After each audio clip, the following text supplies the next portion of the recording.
Hello guys, good morning, welcome to my channel, and it's me again, ang inyong chismosong Kaalda Vlogger. So gusto ko munang magpasalamat sa inyong lahat sa mga walang sawang tumatangkilik, nanonood, sumusuport at sumusubaybay ng mga content ko araw-araw dito sa aking channel. So eto wag ninyong babaktawan o lalaktawan tong ating main topic ngayong araw. I'm sure na hindi ninyo pagsisisihan na pinanood nyo to mula umpisa hanggang hulihan, and syempre wag kayo mag-i-skip ng segments, okay? So eto na, dumako na tayo sa ating main topic for today's video. Ito na nga, no? Who's this cute little boy na parang kamuka or talagang kamukha ni na Alden at Maine? So eto na guys, watch this. Mamaya ipapaliwanag ko sa inyo ng buong buo. So eto na guys, watch this. At kung nakita nyo na ngayong recap, so once again si TTO sa mga admins, so maraming salamat po sa inyong lahat, kasi kung hindi dahil sa inyo hindi ko ito mararating, and syempre wala ako sa posisyon na maglabas, so maraming salamat po sa inyong lahat. Kaya eto, ginagawa ko lahat ng ito para sa inyo, at syempre para sa mga admins natin na nagbibigay na sa akin ng pahintulot na ilabas ang mga sikreto, and syempre yung mga onti lang naman pasundot-sundot pwede naman tayo maglabas. Kaya maraming salamat po sa inyong lahat. Kaya eto na, dumako na tayo sa ating main topic for today's video. Gaya nga nung sinabi ko kanina, eto na nga,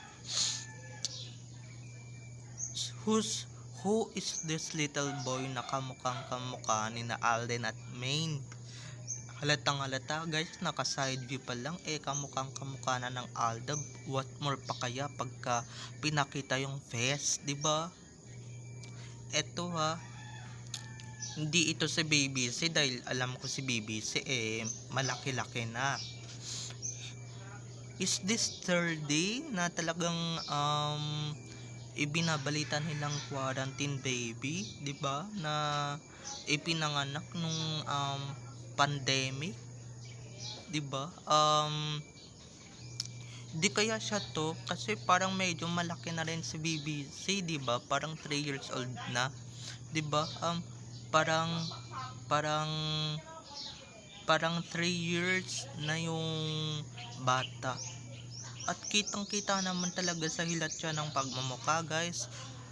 Ka, ka, kakutis ni Alden ang bata, 'di ba? Kaparehas din ng pagmumukha. I'm sure guys may dimples din 'yan. Nako guys, nako. I'm sure threatened dito yung mga kampo ng animales, kampo ng Sorsuelista. Siyempre yung mga Katidin fans na talagang hindi naniniwala na may anak na talaga sina Alden at Maine. So okay lang, so be it. Kung hindi kayo naniniwalang may anak na sina Alden at Maine, 'di ba? 'Di ba? Wala kaming pakialam at hindi namin kayo pinipilit. We're not forcing you to believe this content, okay? Pwede nyo tong lagpasan, pwede nyo tong i-skip, 'di ba? Pwede ninyong kung ano nung gawin dito sa channel ko. So wag nyo na lang panoorin, okay, kung basa kayo. Kaya 'di ba, dun naman sa mga naniniwala dito sa content na to, edi stay, 'di ba? At ginawa ko lang naman to para sa ADN at hindi para sa inyo. Ginawa ko to para sa inyo, para mauntog kayo sa katotohanan, or mauntog kayo sa mga pinagsasabi ninyong walang anak sina Alden at Maine. 'Di ba? Napakalinaw naman guys na may anak. Good morning Tito Pogi. Na may anak na yung dalawa, 'di ba?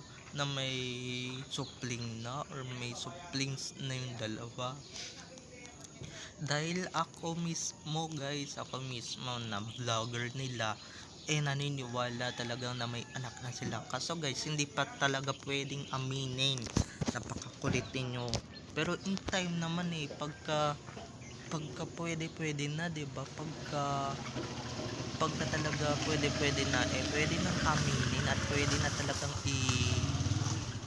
talagang i-reveal yung mga anak. Pero eto guys, unti-unti na nating i-reveal. Pero kung true-blooded ADN ka, talagang i-reveal mo talaga ng bonggang-bongga yung mga ganong issue at mga ganong confidential, talagang i-reveal mo na. Kaya wala akong takot na i-reveal ito, okay? Wala akong takot na mag-reveal ng mga confidential, ng mga sikreto, kung ano mang sikreto ng dalawa. So wala akong takot na i-reveal kahit na nagpakasal sila, 'di ba? Kahit na hindi pinapaniwalaan ng mga kampo ng animales, okay lang. That's okay with me. That's okay with us. Hindi natin sila pinipilit na paniwalaan tayo, 'di ba? Doon sa mga doon sa mga doon sa mga doon sa ang mga katotohanan na hindi naman natin talaga pinipilit or hindi naman natin talaga pino-force, 'di ba? So okay, kung ano yung katotohanan na pinapaniwalaan ninyo, dun kayo. Pero kami, may sarili kaming beliefs at may sarili kaming paniniwala, kaya hindi nyo kami kailanman mababasag, okay? Kaya eto na ha, he's playing with her iPad. Sino kaya yung kumuha ng picture na ito, no? Sino kaya yung may mabuting puso na kumuha ng picture na ito? At sino kaya yung taong ito na kumuha ng picture, no? Halatang halata talaga mga ka-ADN. Halatang halata talaga na halatang halata talaga na halatang halat halatang halatang halata talaga na halatang halata na talaga na, 'di ba, sinasampal nila yung picture ng bata dun sa kampo ng animales, kampo ng Zarzuela.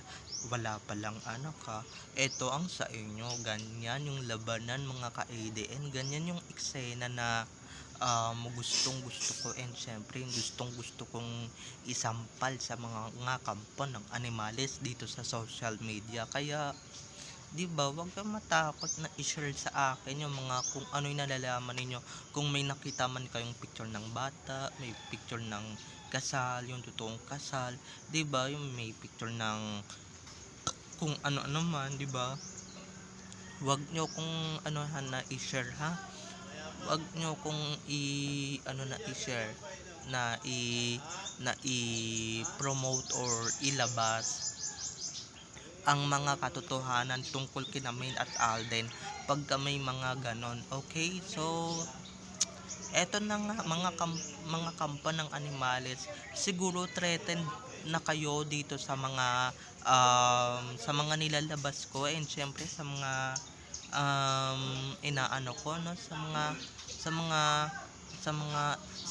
mga sinasabi ko, at sa mga um, i isinasalaysay ko, no. Threatened na kayo, no, lalo na to pagka ito inilabas ko sa YouTube, pagka in-upload ko to mamaya, ay nako, sigurado ako na matetreten kayo, and syempre mamamatay ko sa inggit, di ba? At syempre mga ilusyon ninyo na ganito, ganito, 'di ba, mababasag at mababasag din talaga ng bonggang bongga, 'di ba? So eto na, tuloy tuloy tayo dito sa mga pangbabasag, syempre sa mga sarsuela, 'di ba? Na eto na yung pagkakataon guys na i-reveal natin ang katotohanan. 2024 is the year of us, 'di ba? Actually lahat tayo year of year of the 'di ba? Hindi ko lang ma-explain kasi nga may mga maingay. So, ayun na nga mga ka-Aldab Nation, I hope you enjoy this video, okay? So, hahabaan ko pa to mga 14 minutes and below or low or higher, diba? Para sa ganun mapanatag and syempre ano kayo sa mga chismis and sa mga balita tungkol sa Aldab and syempre tungkol sa dalawa na kailangan natin salaysay or maikwento talaga ng bonggang bongga. So eto na, tuloy-tuloy tayo. Siguro hinala ko lang talaga na yung auntie nila talaga yung nagpicture sa sa bata, no? Kasi nga di naman niya gagawin to, tas siguro sinadya niya na rin na i-post, diba, para sa ganun manahimik yung mga kampo ng animalis, mga kampon ng sarsuelista, para sa ganun diba, manahimik at syempre mapanatag naman sila kahit papaano, diba, na eto na yung katotohanan na hinatay nila o hinintay nila na katotohanan na may anak talaga, diba, na may baby na talaga, inaano lang nila, hindi pa nila nire-reveal. Maghintay tayo ng tamang panahon, pero yung diba may pasundot-sundot, may mga pa reveal na konti, diba, ng bonggang-bongga. So alam nyo na yung mga ka-Aldab Nation, hindi ko na kailangan ispilingin at hindi ko na kailangan pang isalaysay sa inyo, ha. Pero eto, malaking bagay ito kaya inilabas ko ito, kaya ikwento ko ito kasi nga, diba, marami ng mga issue ganyan na kung ano yung mga lumalabas, kung ano na yung mga nilalabas, diba, para sa ganun yung mga dating ADN magsibalikan, diba, magsiahonan sa hukay kasi nga, diba, yung mga kumpan ng animales, padami sila ng padami, hindi sila pakunti ng pakunti, diba. So ganun lang yung mga ka-combination, diba, ganun lang yung mga kampon ng kadiliman, para sa ganun mabasag sila ng bonggang bonggat, diba, mabasag yung siyempre mga ilusyon din ng kakat din na nabuntis daw ni Allen si Heavy, paano nangyari, diba. Kaya para matigil yung mga chismis na yun, ilalabas na natin to, diba, ilalabas na natin kung ano yung katotohanan and syempre kung ano talaga yung mga nakikita natin dito sa social media, diba, para sa ganun manahimik din sila, manahimik din yung mga kampo ng kadiliman, kampo ng animales, diba. Para sa atin etong ano na to, Merry ang Christmas and syempre Merry ang Pasko natin, dahil nga ito early gift din natin to and syempre early gift din naman natin to sa mga animales, para sa ganun yung mga delusions nila magising sila sa katotohanan na wala talagang sak din, wala talagang cat din sa totoong buhay, wala ding R-main sa totoong buhay, diba. Ewan ko na lang guys kung hindi pa sila mabasag dito, ha. So bye na mga ka-ADN, so don't forget to subscribe to my YT channel and syempre huwag ninyong kalimutan na i-click ang notification bell para sa ganon ma-notified kayo sa mga susunod ko pang i-upload ng mga videos tungkol kina Main Alden and syempre tungkol sa kanilang mga buhay-buhay inside or outside man yan sa showbiz. Okay, so ngayon nyo sabihin guys, ngayon nyo sabihin yung naglalaro ng iPad hindi anak ng Aldab, diba? Kitang kita naman sa ebidensya na anak nila to, kamukhang kamukha, at saka pag nag-pout ng lips, ganyan na ganyan mag-pout ng lips si Alden, diba, ganyan na ganyan. So alam nyo na mga kampa ng animales, kung ako sa inyo maghukay na kayo ng mga hukay ninyo kasi nga di namin kayo patatahimikin at I'm sure guys ililibing agad kayo agad-agad, diba? So babay na, I love you all, maraming na akong hanas. Babay na, enjoy watching everyone, bye bye.